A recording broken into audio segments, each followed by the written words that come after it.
Greetings to you. I want to greet you one and all and thank you for joining my podcast. This is Sandra Fender's Half Century Podcast, and here we talk about all things that are light and that are good energy and that are life transformative, transforming one life, one mindset, one person at a time.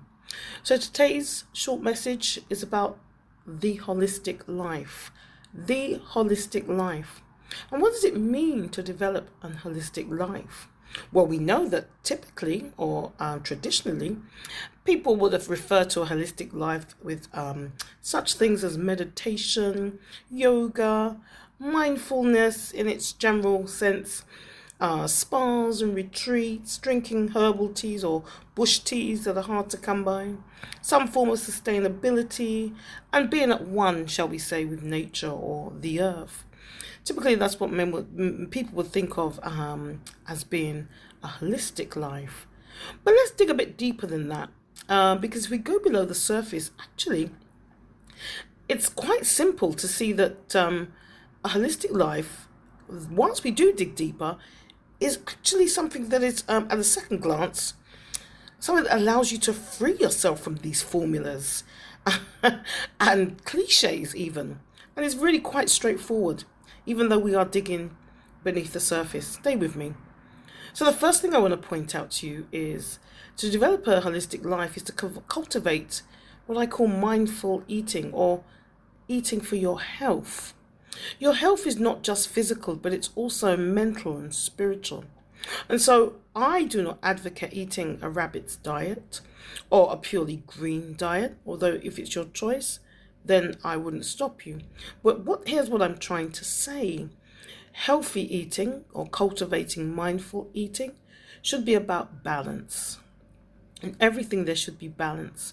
Don't deny yourself those French fries if you want to enjoy some French fries.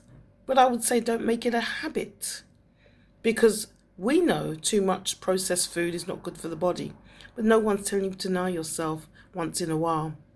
Balance it out by eating, making choices that are healthy for your body. Lots of fruit and vegetable, lots of whole grain foods, and so on and so forth. Lean meats, although I don't advocate eating meats every day, but there's nothing wrong with enjoying red meat every now and then. And if you are a meat eater, chicken and fish should always be at the top of your list.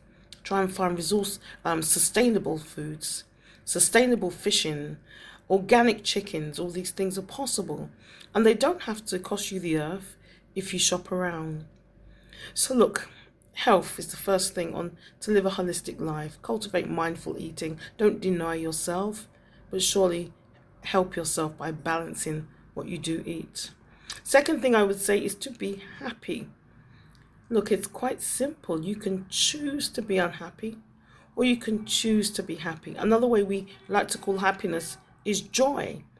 What is your joy? Where do you find joy? Where does your joy originate from? You need to go back to that source of where joy. Maybe you remember as a child what gave you joy, what made you happy. Was it your favorite comedy? Was it sitting in silence watching the rain fall? Was it dreaming and thinking about how you could do things different and do new things with your life that gets you excited and gives you joy? Was it just the fact that you love a lot of people with true agape? We call agape love the type of love where you are benevolent towards others. These things really give you joy. Where's your joy then? If this is what it is for you, you must go back to it. Find your first joys or your new joy, whatever makes you happy. Choose to be happy and choose joy. Do not stay in a situation that is making you miserable. I don't advise that for anybody. Miserableness creates bitterness. Bitterness creates dis-ease and disorder in the body. And when these two things are confluence in the body, they lead nowhere but a dead end, which I say very, loosely. I don't think that will be your portion, because you're a mindful person. You're here listening to this podcast for a reason. So choose to be happy. Choose real joy. Shun the bitterness of the world, grudges and malices. Choose to be happy. Happy people are shiny people. Shiny people are attractive people. Attractive people attract good people. And so the good cycle continues. Thirdly, I would say to live a holistic life is to be high. To be high in your spirits.